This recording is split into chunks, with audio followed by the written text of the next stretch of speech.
Alors, la semaine dernière, je vous avais parlé, j'avais commencé à vous parler de façon un peu plus précise de la relation à première vue tout à fait spécifique et unique en son genre que la philosophie entretient avec sa propre histoire, une relation qui semble être fondamentalement différente et qu'il est certainement important de bien distinguer de la relation que les sciences, de leur côté, entretiennent avec leur histoire. En même temps, j'avais évoqué, en terminant, quelques-uns des problèmes que soulève l'histoire de la philosophie, telle qu'elle est pratiquée la plupart du temps, qui sont évoqués dans le texte de Jonathan Ray que vous avez sur l'écran.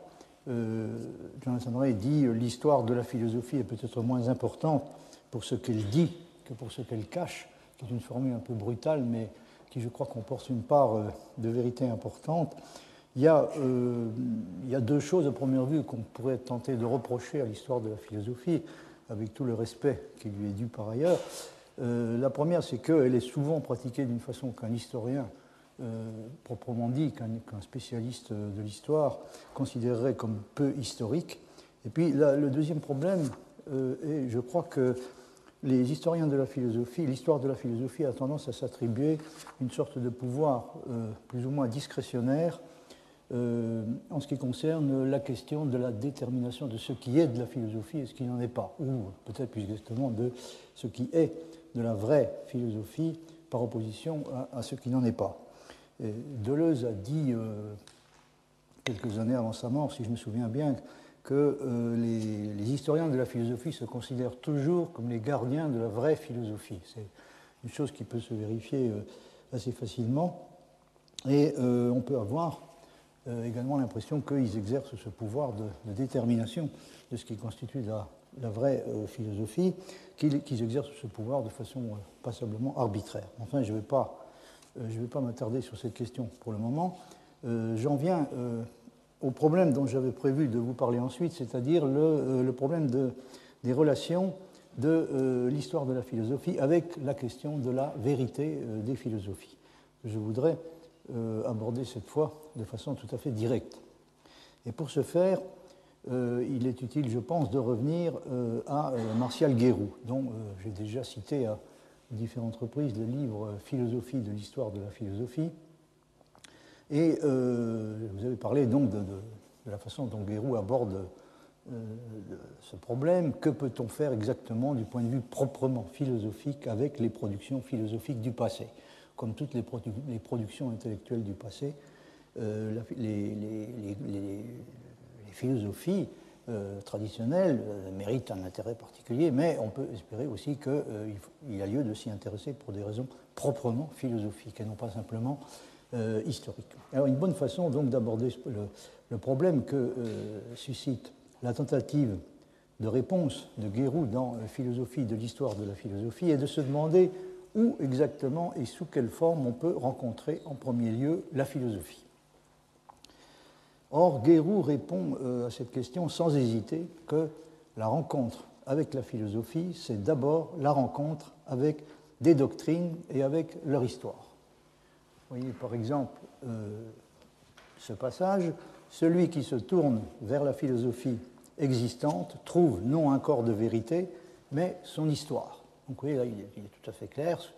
Quand on s'intéresse à la philosophie, il ne dit pas l'histoire de la philosophie, il dit celui qui se tourne vers la philosophie existante, donc c'est bien de la philosophie qu'il s'agit, trouve non un corps de vérité, mais son histoire. C'est donc, semble-t-il, un fait indubitable qu'avant toute définition et toute recherche, l'histoire de la philosophie soutient avec la philosophie en général un rapport spécifique très différent du rapport entre l'histoire des sciences et les sciences en général.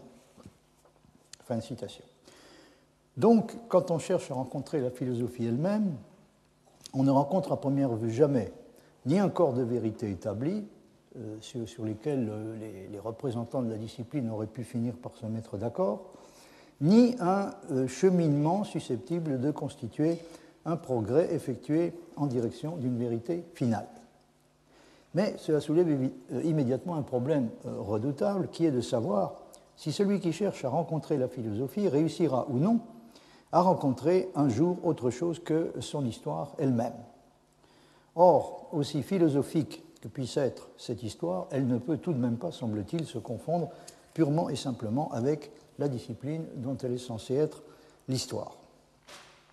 On peut remarquer qu'il y a un contraste saisissant entre la conception que défend Guéroult, qui est, sous une forme ou sous une autre, me semble-t-il, celle de tous les historiens de la philosophie, et également d'un bon nombre de philosophes. Il y a donc, disais-je, un contraste saisissant entre cette conception et le point de vue d'un philosophe comme Wittgenstein, qui a tendance à estimer au contraire que la rencontre avec la philosophie est en premier lieu la rencontre avec les problèmes philosophiques.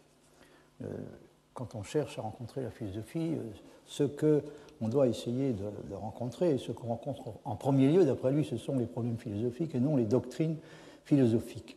Et par ailleurs, Wittgenstein semble considérer que cette rencontre avec la philosophie peut aussi s'effectuer de façon plus ou moins directe et ne présuppose pas nécessairement le passage par une étude de la tradition philosophique savante.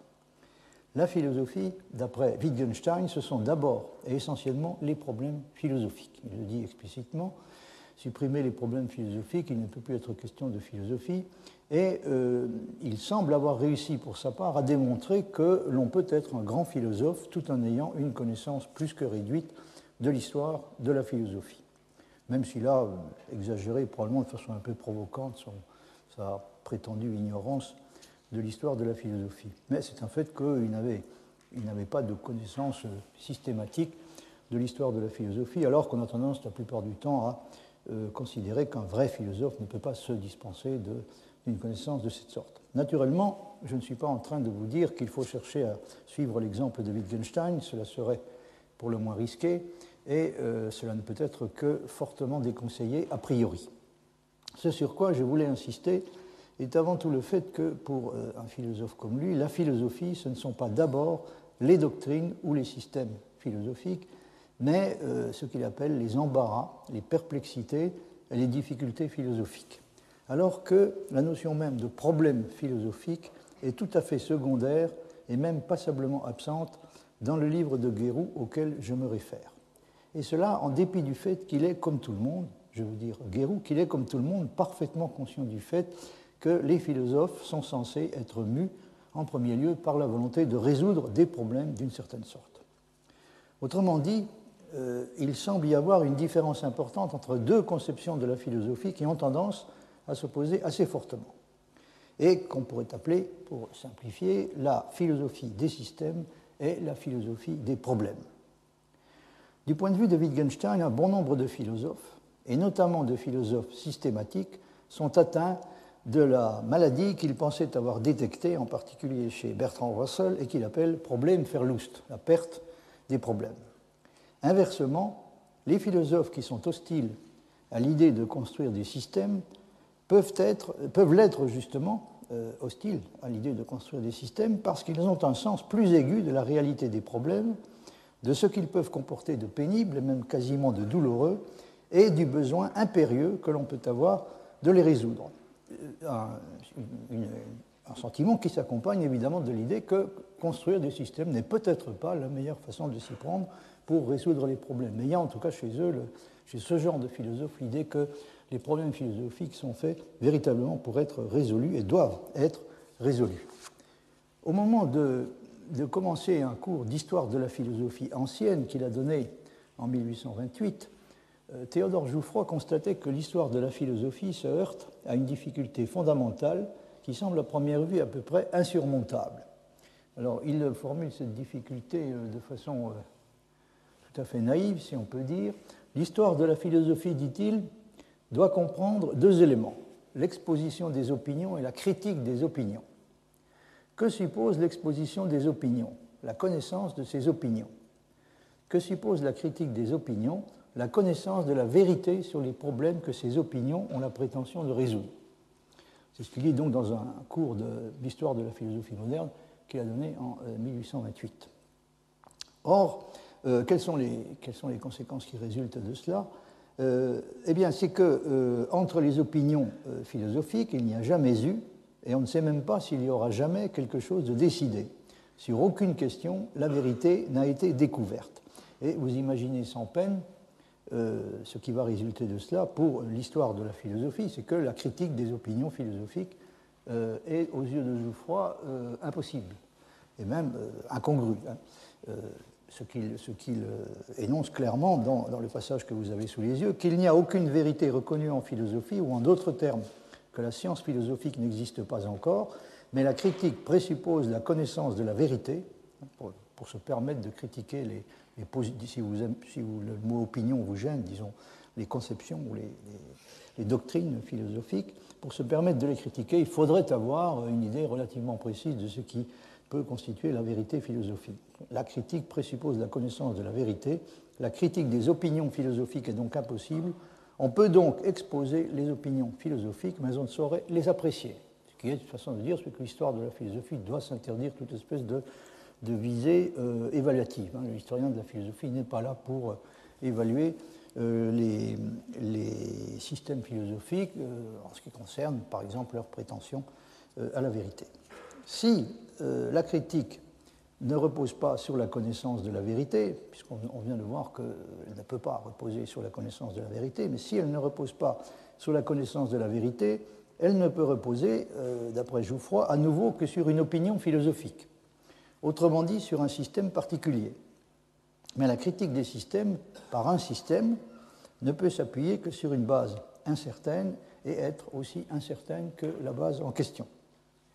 On pourrait objecter, bien entendu, que même dans les sciences, on ne sait pas non plus forcément à quoi ressemblera la vérité finale, et que cette ignorance n'est cependant pas comprise comme une façon de renoncer à évaluer et à départager les théories. Mais la réponse serait bien entendu que dans les sciences, il y a au moins des situations dans lesquelles on peut affirmer, pour des raisons qui ne sont pas simplement subjectives, que la théorie la plus récente est meilleure, en ce sens qu'elle est plus proche de la vérité que les théories anciennes. Or, c'est une chose qui, à première vue, semble tout à fait impossible en philosophie. Il n'y a pas de raison de considérer que les philosophies plus récentes sont supérieures et éventuellement pourraient être plus vraies que les philosophies antérieures. Considérées du point de vue actuel, les remarques de Jouffroy sur les conditions de possibilité d'une histoire de la philosophie ont toutes les chances de sembler, comme je le disais, assez naïves. Il y a déjà longtemps que les bons historiens de la philosophie ont pris l'habitude de considérer que la critique et l'évaluation des doctrines et des systèmes ne font pas partie de leurs obligations et que seule la première des deux tâches que leur assigne Jouffroy, ce qu'il appelle l'exposition des idées philosophiques, ils ont tendance à considérer donc que seule cette tâche-là leur incombe réellement. Mais cela ne les empêche pas pour autant de se trouver eux aussi confrontés, au moins implicitement, à la question de la relation que les productions de la philosophie entretiennent avec la vérité. C'est une question qu'il n'est pas possible d'éviter quand on essaie de construire ce que Guéroult appelle une philosophie de l'histoire de la philosophie, c'est-à-dire ce que l'histoire de la philosophie peut se permettre d'ignorer, c'est-à-dire la question de la critique et de l'évaluation des doctrines philosophiques. Évidemment, la philosophie de l'histoire de la philosophie ne peut, de son côté, décider de faire comme s'il s'agissait d'un problème qui n'est pas sérieux ou qu'elle n'a pas à considérer de près. S'il m'est permis d'évoquer quelques souvenirs personnels, je peux dire que j'ai fait mes études de philosophie à une époque où il était entendu dans la philosophie comme ailleurs que tout était historique, de la même façon que, comme on disait aussi, tout est politique. Et la question que je me posais était de savoir comment éviter que la philosophie ne finisse par se réduire plus ou moins, et même complètement, à l'histoire de la philosophie. Ce qui est du reste, j'ai déjà évoqué ce problème, à peu près l'impression que tente à donner la plupart du temps aux étudiants l'enseignement de la philosophie dans les universités.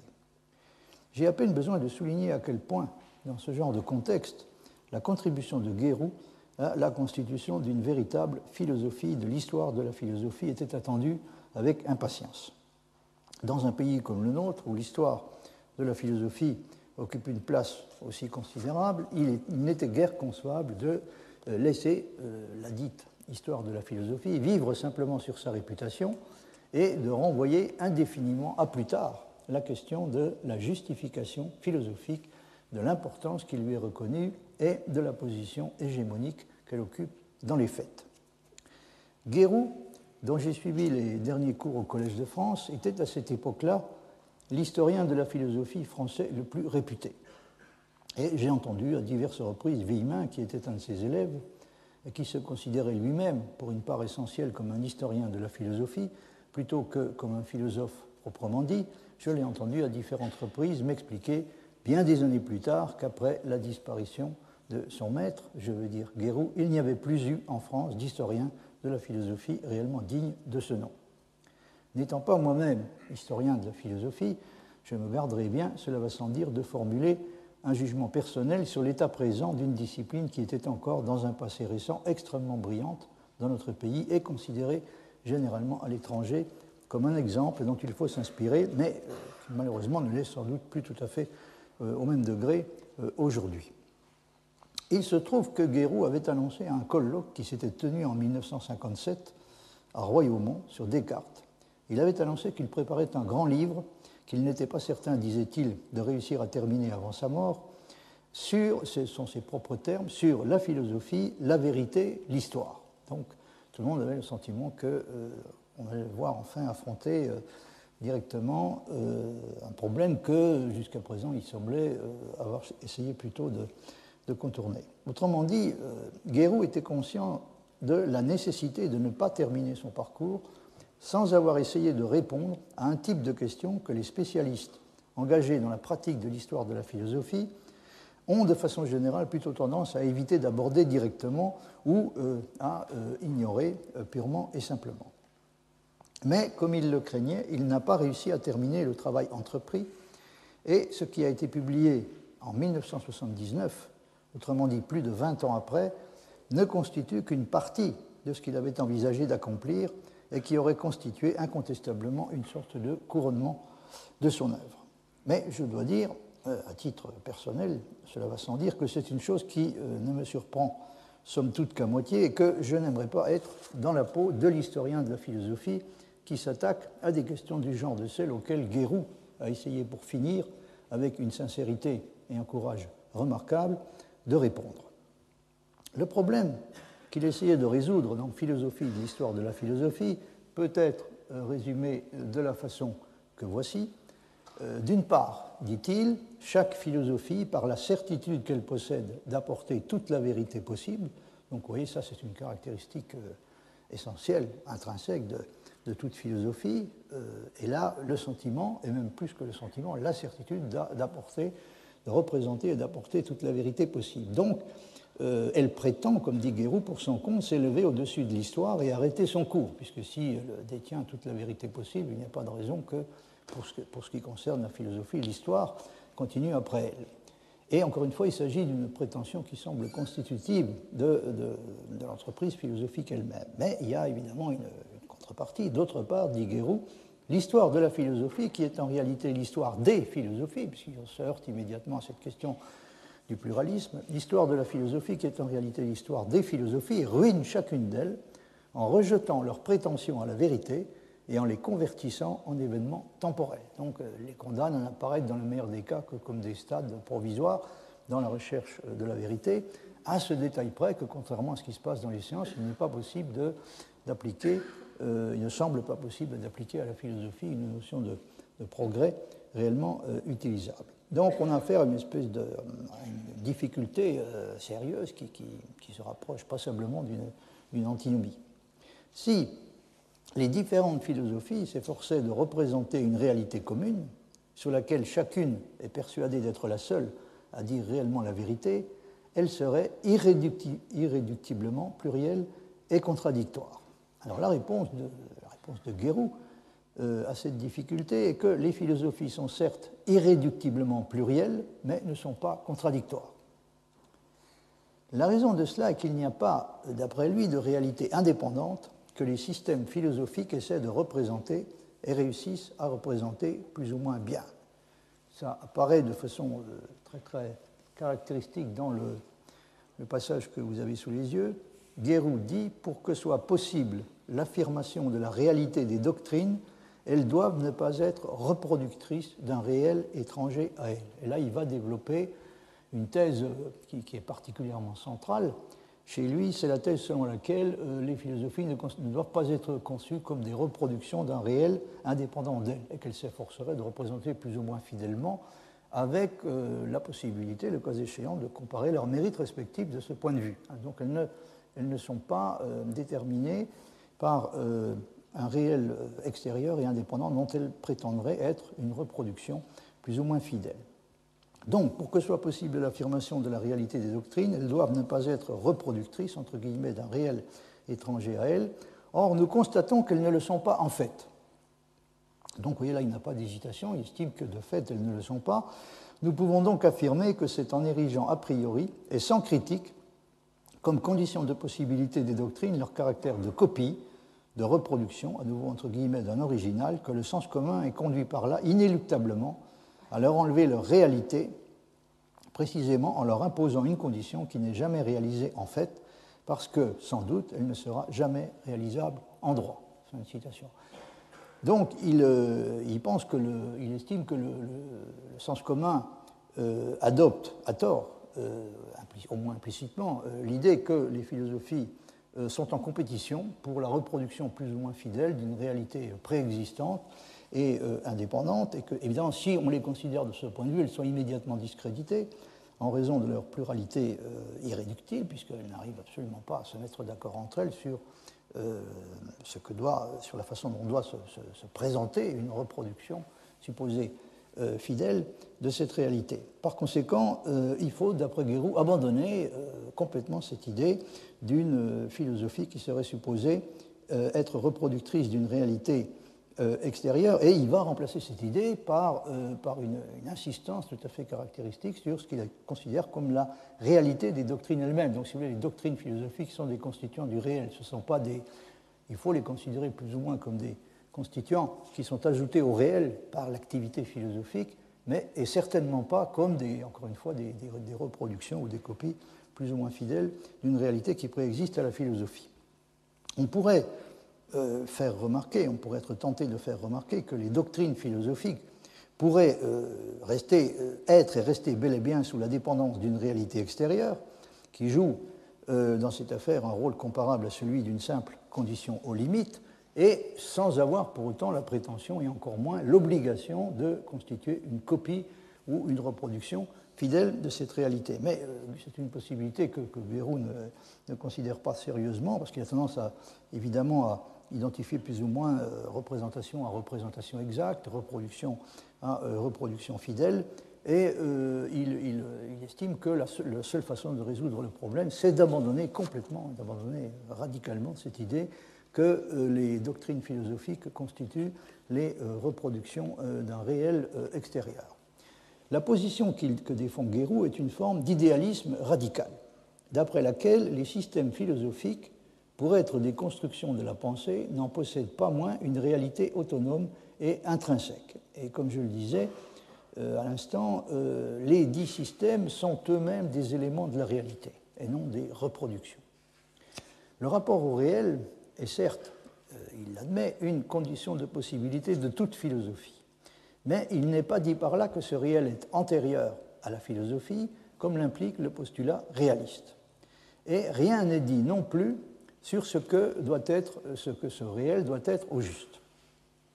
Guéroult soutient que ce n'est pas l'objet extérieur, alors oui, c'est une formule que j'ai reproduite parce qu'elle est extrêmement éclairante, sous sa forme extraordinairement condensée. Ce n'est pas, dit-il, l'objet extérieur qui apparaît comme cause de la réalité de la doctrine. Donc les doctrines philosophiques ne doivent pas la réalité qu'elles semblent posséder à l'intervention d'un objet extérieur qui serait la cause des doctrines en question, qui serait à l'origine qui serait responsable de la genèse des doctrines considérées. Mais c'est, dit-il, le sentiment de cette réalité de la doctrine, qui est le sentiment primordial, c'est le sentiment de cette réalité de la doctrine qui apparaît comme la cause de l'idée de la réalité d'un objet modèle comme cause de ce sentiment. Ce n'est pas le genre de style philosophique que j'aime beaucoup, mais en gros, ce que ça veut dire, me semble être ceci, c'est que c'est le sentiment de la réalité spécifique des doctrines, donc le sentiment que les doctrines philosophiques possèdent un type de réalité qui n'appartient qu'à elles, c'est ce sentiment de la réalité spécifique des doctrines, et lui seul, qui conduit à l'idée que les doctrines en question représentent de façon véridique une réalité qui leur est extérieure. Et ce sentiment est trompeur. Donc vous voyez que Guéroult soutient de façon tout à fait explicite et particulièrement ferme que ce qui est premier, c'est ce sentiment de la réalité des doctrines philosophiques et non de leur caractère reproductif, c'est-à-dire de l'idée qu'elles essaieraient, avec plus ou moins de succès, de représenter une réalité indépendante. Bien entendu, on pourrait juger d'une suffisance et d'une arrogance inacceptable une conception qui revient à attribuer à la philosophie une sorte de pouvoir de décréter le réel. Mais Guéroult soutient que pour quelqu'un qui a une idée correcte de ce qu'est la philosophie, c'est bien ainsi que les choses doivent se passer. Vous voyez par exemple ce passage. Sans doute, dit-il, chaque doctrine décrète le réel. Vous voyez que ce n'est pas moi qui ai introduit abusivement cette expression, décréter le réel. Sans doute, chaque doctrine décrète le réel, mais le pouvoir de la pensée philosophante, s'il est discrétionnaire, ne saurait être arbitraire, puisqu'un tel arbitraire est exclu d'avance par ce qui est raison. Le mot est souligné. Il doit donc y avoir une règle selon laquelle s'administre la réalité, et grâce à cette règle doit pouvoir être découvert le critérium de la réalité d'une doctrine, ou le critérium par lequel on peut la reconnaître comme étant un produit authentique de la raison philosophante, source souveraine du réel. Et là, vous avez une autre formule tout à fait typique, la raison philosophante, source souveraine du réel. Ainsi, nous sommes ramenés au problème du critérium de la réalité ou de la définition réelle de la réalité. Selon Guéroult, par conséquent, c'est la pensée philosophante qui, à chaque fois, décrète souverainement ce qu'est le réel. Au lieu de recevoir d'un réel antérieur ce qui lui est reconnu, ce qui est reconnu à la doctrine, ce qui lui est reconnu en fait de validité, d'autorité et de réalité. Ce n'est pas d'une réalité extérieure qu'elle reçoit ce genre de caution. Or, les systèmes philosophiques produisent sur ce point des réponses différentes et apparemment incompatibles, qui ont pour résultat la construction de réels philosophiques différents.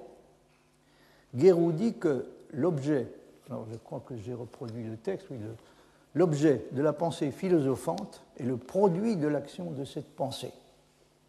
Et la même action, il dit que donc la même action érige ce produit en réalité originelle, antérieure à la pensée et à son activité. Donc c'est la pensée elle-même qui érige ce réel qu'elle a produit, qui lui confère le statut de réalité originelle antérieure à la pensée et à son activité.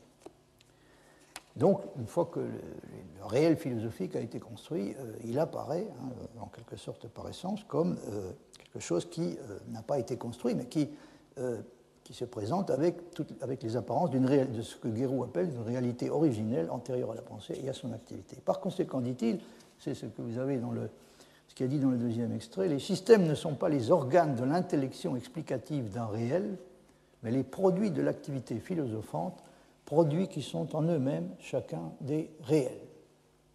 Donc là apparaît une autre idée qui est très importante et lourde de conséquences, c'est que Guéroult exprime en disant que les systèmes ne sont pas les organes de l'intellection explicative d'un réel, ce qui veut dire que la philosophie n'est pas une discipline explicative. Ce n'est pas une discipline explicative et les systèmes philosophiques en compétition n'ont pas pour fonction d'expliquer de différentes façons une même réalité, avec la possibilité que certains d'entre eux réussissent à le faire relativement mieux que d'autres. Puisque les systèmes en question ont un statut qui est celui d'être réel singulier, c'est ainsi que Guéroult les conçoit et les caractérise, puisqu'ils ont un statut qui est celui d'être réel singulier, ils peuvent coexister sans pour autant risquer de se contredire. Guéroult dit ceci, des réalités singulières ne se contredisent pas, tandis que des vérités discordantes, touchant un même original, sont incompatibles et se détruisent irrémédiablement.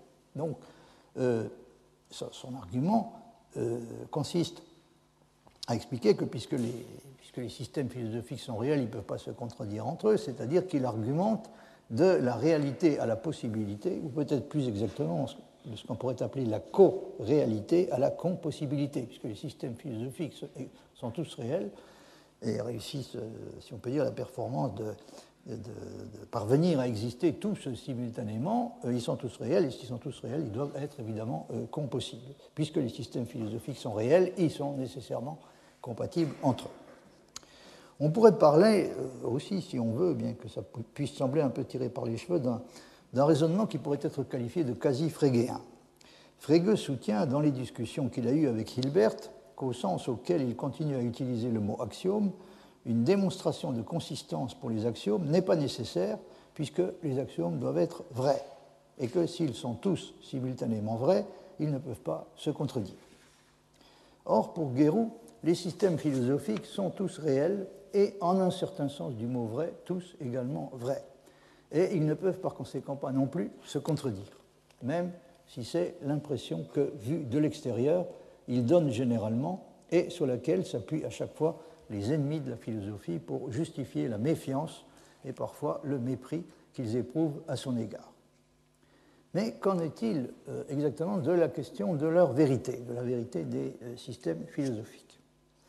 Et là, la position de Guéroult devient difficile à déterminer exactement. Il lui arrive de dire qu'il n'y a pas réellement de notion de vérité pré-philosophique et que, je cite, donc il n'y aurait pas de notion de vérité proprement dite avant que la philosophie ne soit intervenue. Et on voit apparaître chez lui, c'est ces pages 89 de ce livre, Philosophie et l'histoire de la philosophie, où il dit textuellement « Il y a autant de concepts de vérité que de philosophie. » Il y a autant de concepts de vérité que de philosophie. Il semblerait par conséquent qu'il n'y a pas de notion de vérité transsystématique qui autorise à se demander si les systèmes philosophiques sont vrais ou faux et en quel sens ils peuvent l'être. Guéroult pense néanmoins que l'on est en droit d'affirmer qu'ils sont tous vrais, et même qu'ils le sont absolument, à la condition, dit-il, d'ajouter qu'ils le sont uniquement dans leur propre sphère. Les prétentions de tous les systèmes peuvent donc finalement, d'après lui, être conciliées de la façon qui est suggérée dans le passage que vous avez sur l'écran. Ils valent les systèmes comme ils le prétendent d'une façon exclusive et absolue, donc ils ont leur prétention de valoir de façon exclusive et absolue et légitime. Ils sont des vérités totales et non partielles, mais chacun dans sa sphère. Et là, évidemment, il y a un redoutable problème, parce que comment peuvent-ils à la fois être valides de façon absolue et exclusive, et comment peut-on dire ça et ajouter en même temps cette restriction? Ils ne sont cependant valides que chacun dans sa sphère. Or, dit-il, cette absoluité à l'intérieur d'une sphère propre n'est possible que parce qu'il ne s'agit pas pour chacun d'eux de refléter une réalité qui lui est extérieure, mais de constituer chacun une réalité qui lui est propre et intérieure. Donc oui, l'argument principal est à nouveau le fait qu'il ne faut surtout pas se représenter les systèmes philosophiques comme ayant pour ambition de représenter, de reproduire ou de refléter, comme il dit dans ce passage, une réalité extérieure, mais il faut les comprendre comme ayant la prétention, je cite, de constituer chacun une réalité qui lui est propre et intérieure. Par conséquent, les systèmes philosophiques peuvent être tous vrais, et même vrais absolument parlant, au sens indiqué, parce que chacun d'entre eux a sa propre sphère de réalité, qui n'est celle d'aucun autre, et qu'il ne peut pas y avoir de contradiction entre des choses qui sont toutes réelles et également réelles. Le résultat auquel aboutit Guéroult, comme vous avez pu vous en rendre compte, n'est pas une limitation, mais au contraire une réaffirmation de la souveraineté et de la toute-puissance de la pensée philosophante. Grosso modo, on peut dire que les systèmes philosophiques ne sont pas limités par un réel extérieur, parce que celui-ci, même s'il existe effectivement, reste, tant que la philosophie n'est pas intervenue, complètement indéterminé et vide, mais ils se limitent par essence les uns les autres. Donc, encore une fois, la limitation ne provient pas d'un réel extérieur, parce que Guéroult a tendance à concevoir le réel en question comme étant presque complètement indéterminé et vide. Considéré du point de vue interne, et tant qu'il reste dans sa propre sphère, chaque système philosophique est vrai. Mais pour l'historien de la philosophie, qui considère les systèmes de l'extérieur et de façon impartiale, ils sont tous vrais ou aucun ne l'est. Aucun ne l'est, en tout cas, au sens de la vérité correspondance. Ce que l'on peut exiger d'un système est tout au plus, semble-t-il, la cohérence, qui reste une condition minimale de la réalité. L'impression qu'on a, c'est que s'il est encore possible d'appliquer le concept de vérité au système philosophique, ça ne peut être, dans le meilleur des cas, qu'une notion de vérité-cohérence et sûrement pas une notion de vérité-correspondance, pour la raison que j'ai indiquée à différentes reprises, c'est qu'encore une fois, il n'y a rien auquel les systèmes philosophiques soient tenus d'essayer de correspondre. Il n'y a pas de réel extérieur qui préexiste au système philosophique et qui les détermine. Alors Guéroult introduit sur ce point un contraste entre le cas des mathématiques, dans lesquelles la validité des relations qui sont découvertes est, dit-il, indépendante de la décision du mathématicien. Donc là, il défend une position il expose et défend une position qui est ouvertement réaliste, c'est-à-dire le mathématicien découvre et décrit des propriétés et des relations qui sont indépendantes de ses activités et de ses décisions. Mais le cas de la philosophie est tout à fait différent, puisque dans la philosophie, c'est ce qu'on appelle la réalité. Ce qu'on appelle la réalité, n'oubliez pas encore une fois que les doctrines et les systèmes sont, en un certain sens du mot, réels. Ce qu'on appelle la réalité est pour une part importante le produit de la décision elle-même. Alors le contraste est exposé très clairement dans ce passage. Guéroult dit, alors qu'en mathématiques, les rapports découverts sont conçus comme ayant une validité réelle en soi, antérieurement à celle qu'ils revêtent pour moi, après l'acte contingent de leur découverte. En philosophie, les rapports créés par la pensée philosophante sont conçus comme ayant une validité en soi simplement possible pour une pensée philosophante quelconque et sous la condition d'une décision qui les rendra effectivement valables, c'est-à-dire leur conférera une validité réelle. Vous voyez, tant qu'on n'a pas pris la décision de leur conférer une validité réelle, ils représentent simplement des réponses possibles et des solutions possibles. Il faut donc un acte de décision effectif pour les faire passer au statut de réalité. Ainsi, dit Guéroult, pour la philosophie, le passage du possible logique au réel logique est soustrait à la pure logique, ou, comme dirait Leibniz, se réfère à la logique de l'actuel où interviennent la volonté et le choix. En d'autres termes, il faut, pour effectuer ce passage, qu'il y ait, en dehors de l'élément logique, une raison suffisante, exorbitante de la nécessité nue et qui suppose un facteur moral. Alors, sur ce point, vous pouvez constater que, de façon à première vue un peu surprenante, Guéroult n'est finalement peut-être pas aussi loin de Renouvier qu'on aurait pu le penser, puisque c'est à peu près le genre de position que défend Renouvier. Il soutenait déjà, mutatis mutandis, donc que le choix entre les différents systèmes philosophiques est une question ne met pas en jeu uniquement l'intellect. Les raisons, le choix ne peut pas être déterminé par des raisons qui resteraient de part en part intellectuelles. Il fait intervenir de façon essentielle la volonté et la liberté. Et il comporte ce que l'idée que Guéroult reprend, un facteur moral. Selon Guéroult, d'après ce que nous venons de voir, les différents systèmes philosophiques exposent des possibilités différentes, que celui qui est confronté à eux peut choisir ou non d'actualiser par un acte. Donc Guéroult souligne qu'il n'est pas purement intellectuel, encore une fois, mais qu'il fait intervenir de façon essentielle la volonté et comporte un aspect éthique, en quelque sorte. Guéroult va même jusqu'à comparer la situation à ce qui se passe chez Leibniz. Quand Dieu, c'est lui qui suggère cette comparaison, à mon avis, il a complètement tort, mais le fait est qu'il le fait. Il évoque ce qui se passe chez Leibniz quand Dieu, parmi tous les mondes possibles, choisit de faire passer à l'existence celui qui est le meilleur en vertu d'une nécessité qui n'est pas logique, mais morale. Chez Leibniz, il n'y a pas de nécessité logique pour Dieu de choisir le meilleur. Il y a une nécessité que Leibniz appelle simplement morale, et cette décision initiale, qui encore une fois n'est motivée que par une nécessité morale, c'est cette décision initiale qui est à l'origine de toute la contingence. C'est elle qui est la source de toute la contingence. Donc, d'après Guéroult, on pourrait comparer la position dans laquelle se trouve le philosophe qui va devoir choisir entre différentes réponses ou différentes solutions philosophiques possibles. On pourrait comparer sa position à celle de Dieu qui, parmi tous les différents mondes possibles, choisit celui qui est le meilleur. Or, comme je le disais, la comparaison ne peut pas être poussée très loin, et je crois même qu'elle est tout à fait inadéquate, pour la raison suivante. Le Dieu de Leibniz ne décide pas de ce qui est le meilleur. Ce n'est en aucun cas le produit d'une décision. Ce qui est le meilleur est une chose qui est déterminée objectivement et indépendamment de lui.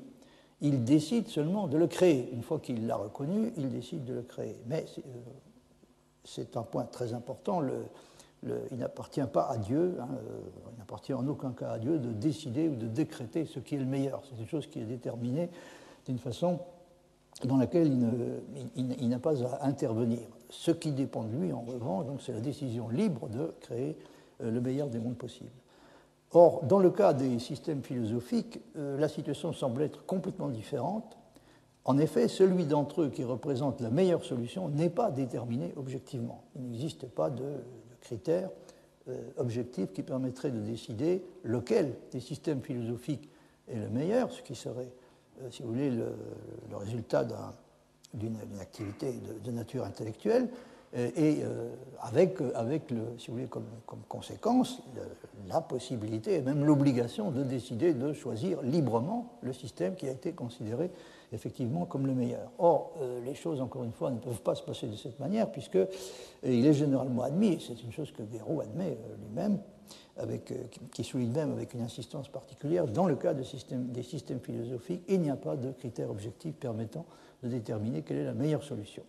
Ce qui se passe est donc que la meilleure solution ne devient la meilleure solution que pour celui qui l'a choisie, c'est-à-dire celui qui décide de faire passer cette solution de l'état de simple possibilité, pour reprendre le langage de Guéroult, à celui de réalité. Et on peut se demander s'il existe une possibilité de comparaison réelle entre les possibles et si la comparaison et le choix peuvent s'appuyer sur des arguments rationnels. Et c'est ce qui fait toute la différence entre la situation que décrit Leibniz, où il y a une possibilité de comparaison, tout ce qu'il y a de plus objectif, entre les possibles, et il y a un meilleur de tous, il y a un meilleur de tous les mondes possibles qui est déterminé objectivement. Leibniz argumente longuement pour établir qu'il doit en être ainsi, donc le meilleur doit avoir une existence prédéterminée et indépendante même de la volonté et de la décision de Dieu. Et donc il y a une comparaison réelle et objective entre les possibles, tandis que dans le cas de la philosophie, il ne semble y avoir aucune possibilité de comparaison de cette sorte. Il n'y a aucune possibilité de comparer objectivement les mérites respectifs. C'est une question sur laquelle j'aurai l'occasion de revenir à propos de Villemin. Il n'y a aucune possibilité de comparaison objective donc, des différents possibles philosophiques. Par conséquent, s'il y a un choix qui est effectué, on ne peut pas le considérer comme consistant à choisir qui a été préalablement reconnu de façon indépendante et sur la base d'arguments essentiellement intellectuels comme étant le meilleur. Donc, en ce qui concerne la question de savoir jusqu'à quel point une comparaison et un choix rationnels sont possibles, une comparaison et un choix qui s'appuient sur des arguments rationnels entre les différentes solutions philosophiques possibles, la question de savoir dans quelle mesure ce genre de choses est possible ne semble pas pouvoir recevoir une réponse autre que négative. Car il ne paraît pas possible de procéder à l'évaluation cherchée, donc l'évaluation comparative des différentes possibilités philosophiques, il ne paraît pas possible d'y procéder sans avoir déjà adopté implicitement ou explicitement le point de vue de l'un ou l'autre des systèmes considérés. Il ne peut pas exister de procédure d'évaluation transsystématique des systèmes eux-mêmes. Et c'est ça le problème. D'un autre côté, on peut penser que la question se pose probablement un peu dans les mêmes termes que pour les systèmes moraux, et qu'il peut peut-être, comme dans leur cas, y avoir tout de même des raisons objectives, mais non démonstratives, de préférer un système philosophique à un autre. Ça, c'est ce qu'on peut espérer, et que j'espère. Mais évidemment, il ne peut pas être question de démontrer, si c'est l'idée d'une démonstration que l'on a en tête, il ne peut certainement pas être question de démontrer que l'un de ces systèmes est le bon. Cependant, on peut craindre finalement qu'il ne faille, surtout si on adopte une position comme celle qui est esquissée par Guéroult, on peut craindre finalement qu'il ne faille se résigner à considérer en réalité que dire d'un de ces systèmes qu'il est le meilleur revient simplement à dire que c'est celui que l'on a choisi. C'est-à-dire, le problème c'est, est-ce que ça n'est pas simplement est-ce que le fait que ce soit le meilleur n'est pas précisément le résultat de la décision qui a conduit à son adoption. Et le risque qu'on court sur ce point est évidemment d'être acculé pour finir à une position de type d'une espèce qu'on pourrait qualifier de décisionniste ou de fidéiste, qui, la philosophie étant supposée être tout de même une discipline rationnelle, et même la plus rationnelle de toutes les disciplines, donc une position qui, bien que fidéiste ou décisionniste, évidemment ne peut en aucun cas s'avouer clairement comme telle. J'ai opposé antérieurement à la philosophie des systèmes une philosophie des problèmes. Le moins que l'on puisse dire est que la notion de problème philosophique est peu présente dans le livre de Guéroult dont je suis en train de vous parler. Il en est tout de même question à différentes reprises, notamment quand l'auteur traite de la différence de nature qui existe entre l'histoire de la philosophie et l'histoire des sciences. Voyez par exemple ce passage. L'intérêt de l'histoire de la philosophie l'emporte de beaucoup sur celui de l'histoire des sciences, car avec elle, il s'agit bien moins d'erreurs avérées que de solutions possibles. Donc il revient à cette idée que ce que nous présente l'histoire de la philosophie n'est pas du tout de la nature d'une succession d'erreurs qui ont été corrigées progressivement. Ce n'est pas du tout de ça qu'il s'agit, il s'agit de solutions possibles. Alors, dit-il que les problèmes de la science du passé, synonyme de science dépassée, sont la plupart résolus ou abolis, ceux de la philosophie passée attendent toujours qu'on les résolve. Donc là, il dit clairement que les problèmes philosophiques n'ont, en dépit de toute cette succession de systèmes, tous plus perfectionnés et plus raffinés les uns que les autres, les problèmes philosophiques n'ont toujours pas été résolus, mais l'histoire de la philosophie présente l'avantage de nous fournir une sorte de catalogue des solutions possibles et de solutions qui restent parfaitement possibles. Dans l'histoire de la philosophie, et par voie de conséquence, dans la philosophie elle-même, on n'est jamais, semble-t-il, confronté qu'à des solutions possibles qui ont la particularité de rester à tout moment possibles, ou en tout cas utilisables, au prix éventuellement de certains remaniements, mais on n'a jamais affaire à des solutions réelles. À la différence de ce qui se passe généralement dans les sciences, les problèmes demeurent et on a un besoin essentiel de l'histoire pour savoir quelles sont les solutions possibles. Ça résume assez bien la situation de la philosophie qui est, aux yeux de Guéroult, complètement différente de celle des sciences. Les problèmes sont toujours là et nous devons compter essentiellement sur l'histoire pour savoir quelles sont les solutions possibles. Les solutions philosophiques, pourrait-on dire, en résumé, ne deviennent jamais impossibles, mais elles ne s'imposent jamais non plus comme étant les seules possibles. Cela signifie qu'il y a effectivement une différence de nature, et non pas seulement de degré, en tout cas pour Guéroult, entre le cas de la philosophie et celui des sciences. C'est aussi, bien entendu, ce que soutient un philosophe comme Wittgenstein. Mais il faut remarquer que pour lui, une des choses qui distingue les problèmes philosophiques des problèmes scientifiques est justement le fait que les problèmes philosophiques sont en principe complètement résolubles. Dans le cas des sciences, on pourrait, à tort ou à raison, avoir l'impression que les problèmes ne sont jamais tout à fait résolus parce qu'on n'est jamais en possession de la dernière théorie et que c'est seulement quand on sera en possession de la théorie finale qu'on pourra parler d'une solution complète des problèmes scientifiques. Ça ne me semble pas très sérieux de présenter les choses de cette manière, mais en tout cas, je ne suis pas là pour vous parler des problèmes des sciences, mais de celui de la philosophie. Et ce qui est très caractéristique dans la position d'un philosophe comme Wittgenstein, c'est que ce qu'il considère, lui, comme une caractéristique spécifique de la philosophie, c'est la résolubilité complète des problèmes philosophiques, ce qui est l'opposé presque complet de ce qu'on a l'habitude de penser. On a l'habitude de penser plutôt que les problèmes philosophiques sont probablement insolubles. Lui pense au contraire que ce qui les caractérise, encore une fois, c'est le fait d'être complètement résolubles. Et la raison de cela est que la philosophie, d'après lui, n'est pas une activité théorique ou quasi-théorique dans laquelle on propose des hypothèses et des explications qui sont susceptibles d'être améliorées indéfiniment. La philosophie est une activité de type thérapeutique dans laquelle on essaie de débrouiller des perplexités et des confusions qui sont d'origine linguistique. Et c'est une chose qui, quand elle peut être faite, doit pouvoir l'être, semble-t-il, complètement, du moins pour celui qui est prêt à s'adonner à l'exercice requis et à consentir l'effort qu'il implique. Donc, si la philosophie comme théorie ne peut pas donner autre chose que des réponses possibles et condamnée apparemment à rester seulement possible, la philosophie comme thérapie doit pouvoir, en principe, produire des réponses réelles. C'est ça la différence qui existe entre ces deux conceptions complètement opposées de la philosophie. Guéroult, à la différence de Wittgenstein, perçoit la philosophie de façon traditionnelle comme une activité de nature théorique qui se traduit par la production de systèmes. La théorisation philosophique constitue même, d'une certaine façon, le paradigme de la théorisation en général. La philosophie représente en quelque sorte la théorie à l'état pur. Mais il ne faut surtout pas se représenter la théorie en question sur le modèle de la théorie scientifique, puisque, comme on l'a vu, il n'y a pas de réalité indépendante qui permette de tester les assertions théoriques de la philosophie et qui soit susceptible de les rendre vraies ou fausses. Il n'est même pas certain, en fait, que la notion de vérité puisse s'appliquer réellement à la philosophie.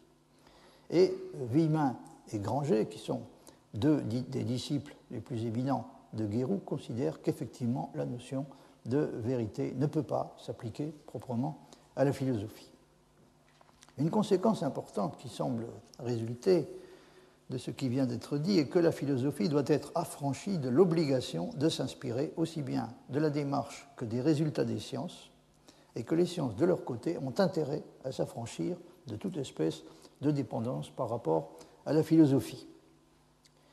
Guéroult soutient que l'intérêt que l'on éprouve pour l'histoire de la philosophie va bien au-delà de la valeur éducative et formatrice de l'esprit philosophique que l'on peut lui reconnaître.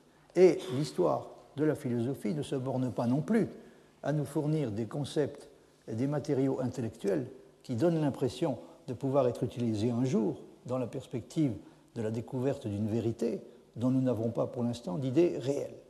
Croire cela, affirme-t-il, et là vous avez également un passage très caractéristique, ce serait supposer implicitement que toutes les doctrines passées représentent des ébauches d'une solution soi-disant définitive qu'on découvrira quelques jours.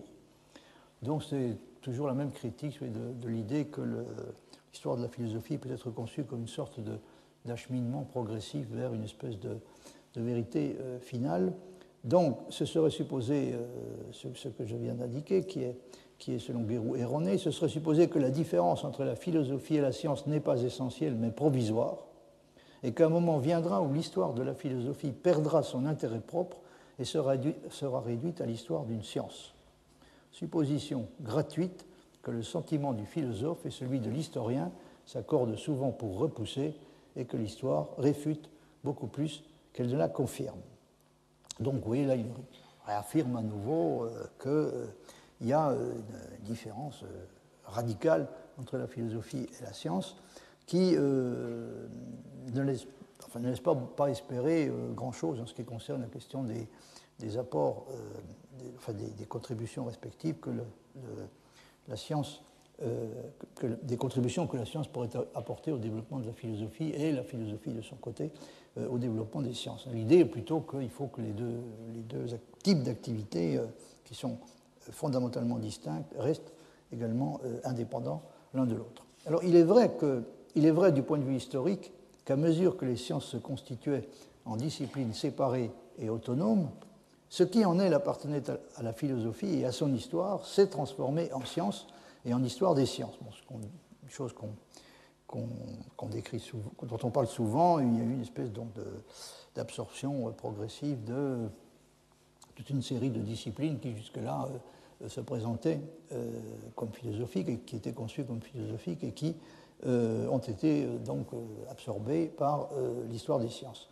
Et cette situation a pu, observe Guéroult, faire naître à la fin du XVIIIe siècle et au début du XIXe siècle, dans l'esprit de quelques grands génies philosophiques, cela a pu faire naître l'idée que l'heure de la métaphysique scientifique allait bientôt sonner, c'est-à-dire l'idée que la philosophie elle-même, et en tant que telle, allait se transformer en une science. Donc c'est le rêve de la métaphysique scientifique. Mais, d'après Guéroult, le résultat de ce processus de dissociation de la philosophie et des sciences a été en réalité bien différent. Et on s'est aperçu que fonder la science ne pouvait pas vouloir dire la faire reposer sur une métaphysique, et de préférence une métaphysique qui mériterait d'être appelée elle-même scientifique, mais plutôt au contraire, ce dont il s'agissait était de la la séparer radicalement de tout ce qui en elle pourrait être resté philosophique. Voici ce qu'il dit. Le processus de dissociation, donc, par lequel les sciences se sont affranchies progressivement de toute espèce de dépendance par rapport à la philosophie, donc ont conquis leur autonomie par rapport à la philosophie, le processus de dissociation allait isoler de plus en plus dans sa spécificité irréductible le noyau métaphysique et accroître de façon considérable le scepticisme en ce qui concerne la possibilité de fonder un jour une métaphysique scientifique. Parce qu'on aurait pu se dire, après tout, étant donné qu'il y a eu toute une série de disciplines spéciales qui ont fini par acquérir le statut de science et par être, si vous voulez, qui ont vu leur histoire de philosophique qu'elle était devenir scientifique, c'est-à-dire dont l'histoire est devenue un objet de l'histoire des sciences et non plus de l'histoire de la philosophie. Étant donné que c'est arrivé à toute une série de disciplines spéciales, pourquoi est-ce que ça n'arriverait pas en fin de compte à la philosophie elle-même et à ce qu'il y a de plus philosophique dans la philosophie, autrement dit la métaphysique. Or, Guéroult considère que c'est tout à fait naïf de croire ce genre de choses, que même les grands génies scientifiques qui l'ont cru, il y en a eu, se sont trompés. Fonder la science, c'est l'épurer radicalement de toute métaphysique. Vous voyez que ce n'est pas moi qui ai interprété d'une façon que vous auriez pu peut-être considérer comme abusive la position de Guéroult. Il plaide, au moins dans ce passage en tout cas, pour une séparation radicale, il parle même d'épuration de la science et de la métaphysique. Fonder la science, c'est l'épurer radicalement de toute métaphysique, conclure de la constitution de la science comme telle à la constitution éventuelle d'une métaphysique scientifique, c'est se livrer à une extrapolation gratuite, arbitraire et contradictoire.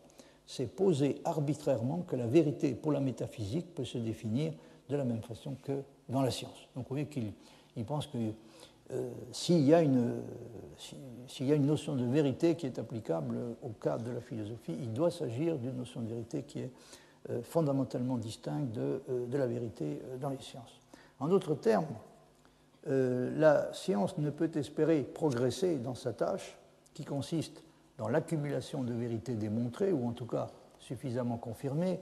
Elle ne peut espérer progresser dans cette tâche qu'à la condition de se libérer de l'emprise de la métaphysique. Si elle ne le faisait pas, elle resterait handicapée de façon irrémédiable par l'obstacle que constitue le pluralisme qui rend impossible le progrès. Et elle se retrouverait dans une position comparable à celle de la philosophie elle-même. Une idée qui joue un rôle essentiel dans l'argumentation de Guéroult est que l'on ne peut pas prétendre faire des systèmes une utilisation partielle et sélective, en ne retenant d'eux, par exemple, que ce qui semble s'accorder avec l'état présent de la science. C'est une idée qui peut venir à l'esprit que peut-être il est possible de choisir dans les différents systèmes philosophiques en compétition ce qu'il est possible d'en retenir, en ce sens que c'est quelque chose qui, il peut y avoir, certains systèmes peuvent comporter des éléments, au moins des éléments, peut-être pas la totalité du système, mais il peut y avoir des éléments qui sont compatibles avec l'état présent de la science, alors qu'il pourrait y avoir par ailleurs des systèmes qui ne comportent décidément rien, ou à peu près rien, qui soit compatible avec l'état actuel de la science. Or, d'après Guéroult, c'est une naïveté totale de croire ce genre de choses. Voici ce qu'il dit. Le sentiment de l'historien de la philosophie, c'est celui d'une croyance en la pérennité invincible du devenir philosophique. Contrairement à ce sentiment, faire reposer la valeur des doctrines sur l'idée de leur utilisation partielle possible dans une solution définitive, c'est professer implicitement à l'égard de l'histoire soit l'idéalisme absolu de la philosophie pure, soit l'idéalisme dogmatique unilatéral. Quand il parle de l'idéalisme absolu de la philosophie pure, je pense qu'il pense à quelque chose comme une sorte de savoir absolu hegelien qui réussirait à réunir, à synthétiser tous les systèmes philosophiques. Et bien sûr, il s'agirait d'une forme d'idéalisme, puisque n'oubliez pas que encore une fois, que les systèmes philosophiques ne représentent pas un réel indépendant, mais sont eux-mêmes une réalité. Alors il ne faut pas compter sur la possibilité d'une synthèse de cette sorte, et encore moins, enfin en tout cas pas davantage, sur la possibilité d'obtenir une synthèse en adoptant dogmatiquement un système particulier et en essayant de réconcilier tous les autres systèmes avec celui-là. Au surplus, dit Guéroult, l'idée d'une telle utilisation partielle paraît incompatible avec la nature des systèmes. Donc là, il plaide radicalement contre toute espèce contre le rêve d'une utilisation partielle possible, notamment d'une utilisation partielle possible par la science, hein, de ce que la philosophie dit. Il termine en disant, à propos des systèmes philosophiques, ils constituent chacun un tout, un cosmos qui confère à chaque partie sa valeur et sa signification propre. Ces solutions d'ensemble doivent être rejetées ou acceptées entièrement. Donc là, vous voyez qu'il affirme tout à fait clairement que les systèmes philosophiques sont à prendre ou à laisser. On ne peut pas prétendre utiliser certaines parties ou certains aspects de ces systèmes et ignorer, rejeter le reste. Supposons à présent que chaque philosophie identifie sa validité et sa valeur au fait qu'elle fournit ce que Guéroult appelle une intellection de la réalité. Dans les termes d'une intellection de la réalité, dans les termes d'une explication totale, ou en tout cas maximale de cette réalité, en s'appuyant sur une base constituée de principes cohérents et explicites. Supposons que ce soit ça qu'une philosophie cherche à faire, fournir ce que Guéroult appelle une intellection de la réalité, c'est-à-dire une explication, si possible, totale, ou en tout cas maximale de cette réalité, en satisfaisant ce qu'on peut considérer comme les exigences constitutives de toute espèce de système philosophique, c'est-à-dire la cohérence et le caractère explicite. N'est-ce pas, au fond, bel et bien ce que prétend faire un système philosophique, fournir une intellection de la réalité en ce sens-là? Or, d'une manière qui pourrait sembler à première vue paradoxale, Guéroult estime que cette idée, qui a été celle d'un bon nombre de grands philosophes du passé, est en réalité trompeuse. La tâche de la philosophie, d'après lui, ne peut pas être réellement explicative, puisque si c'était le cas, il faudrait admettre qu'il y a une pluralité irréductible d'explications entre lesquelles on ne parvient jamais réellement à décider. Si on devait assigner comme but à la philosophie de représenter et d'expliquer les choses, notamment en complétant et en achevant le travail entrepris dans cet ordre par les sciences, on serait obligé d'admettre que, puisque les philosophies sont plurielles, la vérité est également plurielle. L'usage de la notion de vérité et celle de progrès deviendrait finalement aussi problématique dans le cas des sciences qu'il l'est dans celui de la philosophie. Pour dire les choses de façon un petit peu brutale, s'il fallait admettre que les sciences sont fondamentalement philosophiques, présentent fondamentalement un caractère philosophique, on aboutirait fatalement à cette conséquence que la notion de vérité et la notion de progrès deviendraient aussi peu utilisables dans le cas des sciences que dans celui de la philosophie. Pour éviter ce genre de conséquences fâcheuses, il faut accepter résolument l'idée que la vérité philosophique, s'il y en a une, est différente de la vérité scientifique, et que la philosophie et les sciences constituent deux activités réellement distinctes et à jamais distinctes. Donc, il n'y aura jamais, la philosophie ne deviendra une science, en particulier, elle ne deviendra jamais une science sous la forme de ce qui a été appelé une métaphysique scientifique. Alors, les deux choses, la philosophie et les sciences, sont, dit Guéroult, je cite, deux formes différentes de la pensée connaissante humaine, formes ayant chacune sa caractéristique propre. Fin de citation. Et selon lui, la question que pose Kant, comment la métaphysique est-elle possible en tant que science, est exactement aussi arbitraire que le serait la question comment la science est-elle possible en tant que métaphysique. Il y a une certaine absurdité dans le fait, si on admet qu'il n'y a aucun espoir de voir la métaphysique devenir scientifique, pour toutes les raisons dont j'ai essayé de vous donner une idée, toutes les raisons qui sont développées par Guéroult. S'il n'y a aucune raison de penser que la métaphysique puisse jamais devenir scientifique, effectivement, il est un peu absurde de poser la question que pose Kant. Comment la métaphysique est-elle possible en tant que science, et d'écrire un livre intitulé « Prolégomène à toute métaphysique future qui pourra se présenter comme science ». Et Guéroult, évidemment, estime avoir de bonnes raisons de penser que la question posée dans ces termes-là est à peu près aussi absurde que la question « Comment la science est-elle possible en tant que métaphysique ». La métaphysique ne peut pas être de la science et la science ne peut pas être métaphysique. Il ne faut donc rêver ni d'une philosophie scientifique, ni ce qui pourrait sembler encore plus surprenant, ni d'une science philosophique. La science ne peut pas plus être philosophique, encore une fois, que la philosophie ne peut être scientifique. Et cela a pour effet de rendre suspecte l'idée même d'une coopération entre la philosophie et les sciences qui serait susceptible de se révéler bénéfique à la fois pour les premières, les sciences, et pour la seconde, la philosophie.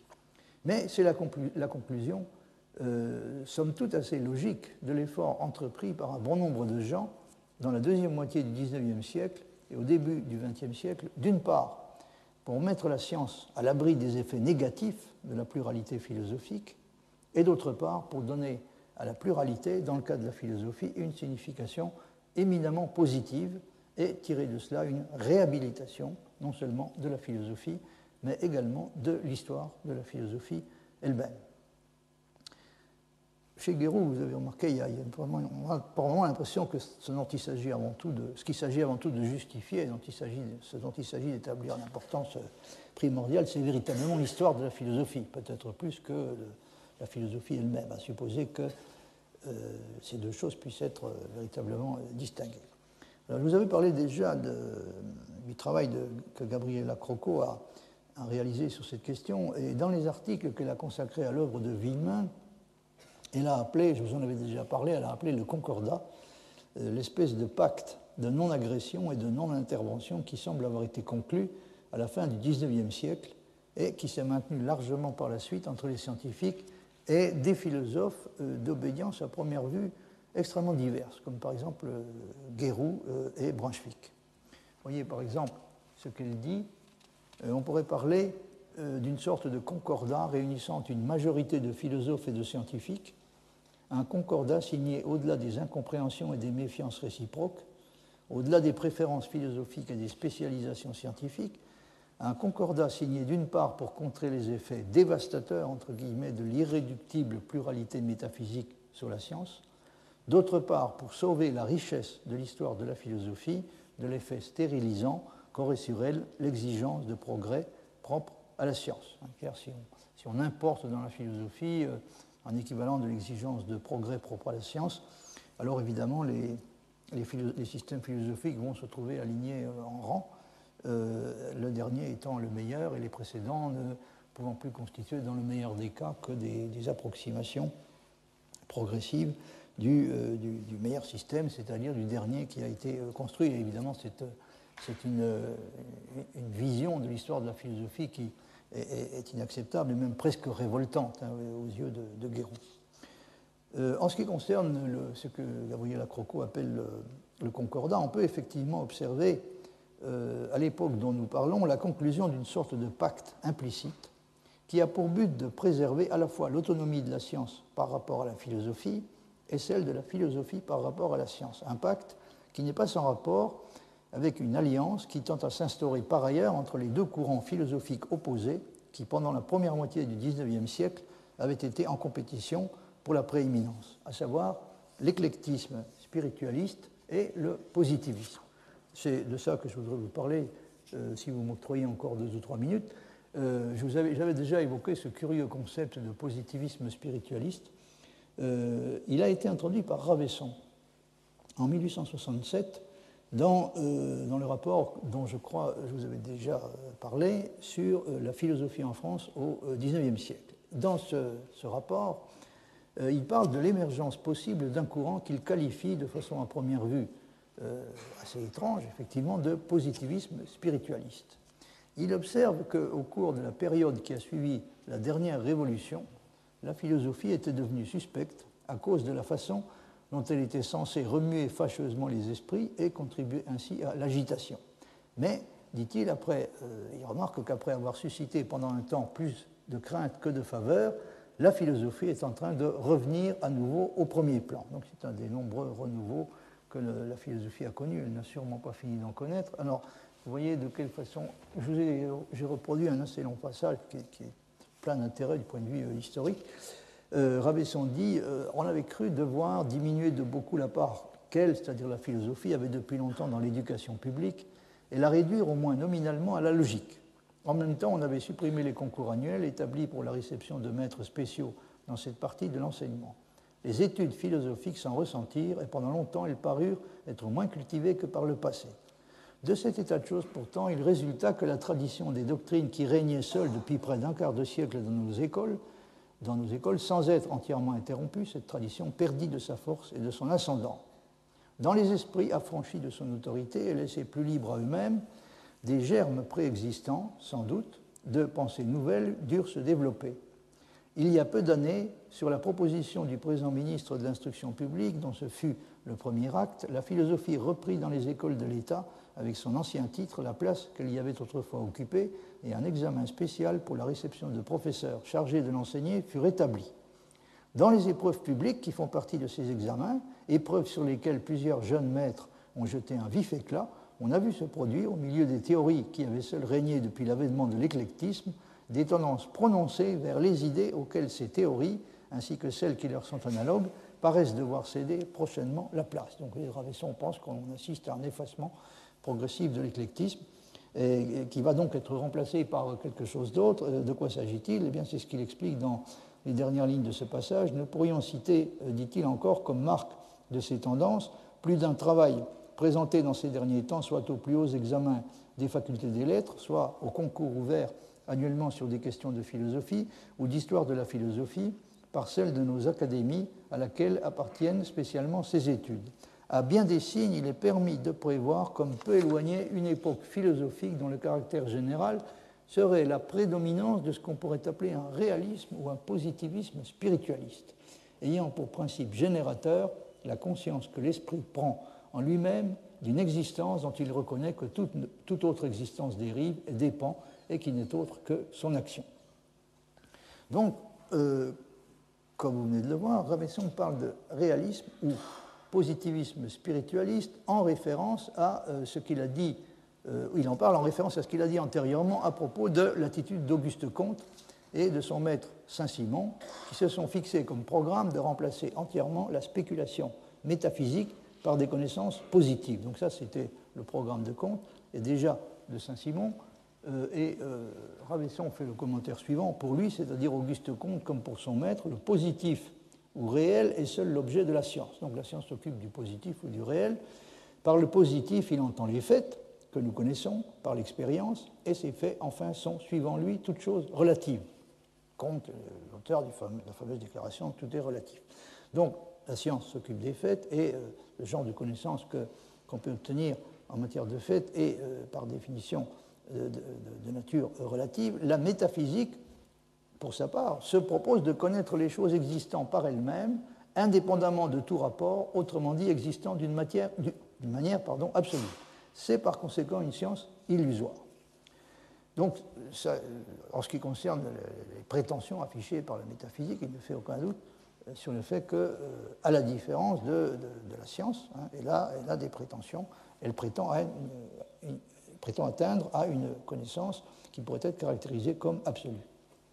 Or, aux yeux de Comte, évidemment, c'est une illusion de croire à la possibilité de la métaphysique comprise de cette façon-là, mais Ravesson estime qu'il y a peut-être un moyen d'éviter toute espèce de conflit sérieux entre la philosophie et les sciences si on est prêt à accepter l'idée que la philosophie ne s'occupe pas du réel au sens indiqué et ne cherche pas à être une science. Si elle s'occupait du réel au sens indiqué, elle serait obligée de tenir compte essentiellement des faits et donc condamnée à ne pouvoir développer dans le meilleur des cas que des connaissances présentant un caractère relatif. Mais Ravesson va proposer une solution qui consiste au fond à abandonner complètement l'idée que la philosophie s'occupe du réel au sens que les positivistes donnent au mot réel, donc elle ne s'occupe pas du réel dans ce sens-là, elle ne cherche pas à être une science. Il n'est pas rare de voir adopter encore aujourd'hui une forme de division du travail commode qui consiste à dire en gros que la philosophie laisse à la science le soin de s'occuper des faits qui ne l'intéressent pas vraiment et s'occupe pour sa part d'autres choses, en particulier du sens et de la valeur. C'est une façon assez classique et assez commode d'opérer la division du travail. Dire que la science s'occupe des faits et que les philosophes s'occupent de quelque chose de beaucoup plus important, à savoir le sens et la valeur. Ce qui pourrait sembler, au premier abord, étrange dans l'idée du positivisme spiritualiste, ne l'est bien entendu pas vraiment, puisque pour les défenseurs du spiritualisme comme Victor Cousin, le véritable ennemi n'était pas le positivisme, mais le matérialisme. C'est ce qui rend possible cette synthèse, à première vue bizarre, du positivisme et du spiritualisme. C'est qu'encore une fois, l'ennemi pour les éclectiques, les gens comme Victor Cousin, n'était pas le positivisme, en fait une réconciliation avec le positivisme, une conciliation pouvait sembler tout à fait possible, mais sûrement pas avec le matérialisme. Un spiritualiste convaincu peut s'accommoder assez bien de l'idée que c'est à la science qu'il incombe de s'occuper des faits et de le faire d'une façon qui est conforme aux principes de la philosophie positiviste, alors que la philosophie s'occupe par des méthodes complètement différentes de choses supérieures et de questions moins subalternes que les questions factuelles. C'est un peu ce que Ravesson suggère, je vous en dirai un petit peu plus là-dessus la prochaine fois. D'après lui, on peut assigner à la philosophie comme objet d'étude les principes et les modalités de ce qu'il appelle l'action spirituelle. Donc c'est pour ça qu'on peut parler légitimement de spiritualisme positiviste, puisque la science est censée s'occuper des faits d'une façon qui est considérée comme représentée adéquatement, à tort, me semble-t-il, mais c'est ainsi que Ravesson perçoit les choses. La science s'occupe des faits d'une façon qui est supposée être représentée adéquatement par la philosophie positiviste, tandis que la philosophie s'occupe de ce qu'il appelle l'action spirituelle. Autrement dit, elle s'occupe de tout ce qui, dans la réalité, manifeste la présence et l'intervention de l'esprit. Mais la conséquence, pour le moins discutable, qui résulte de cela, est que, d'une part, la science doit être comprise comme réellement positiviste, et que, par conséquent, la vraie philosophie des sciences est censée être le positivisme, et d'autre part, donc l'autre conséquence fâcheuse est que la philosophie et les sciences n'ont pas de lien essentiel entre elles, et rien d'essentiel, à première vue, à apprendre l'une de l'autre, ce qui, je crois, est encore aujourd'hui, malheureusement, la conviction, au moins implicite, d'un bon nombre de philosophes et de scientifiques. Autrement, il n'est pas sûr que la situation ait tellement changé par rapport à ce que Ravesson écrivait en 1867. Alors, je vais m'arrêter là pour aujourd'hui, et la prochaine fois, je voudrais aborder le problème qui est à l'origine de la division qui se produit entre les différentes options philosophiques possibles. Donc c'est la question de l'apparence et de la réalité. Donc je m'attaquerai à la question apparence et réalité, le problème de leur distinction comme problème fondamental de la philosophie. Je vous remercie de votre attention.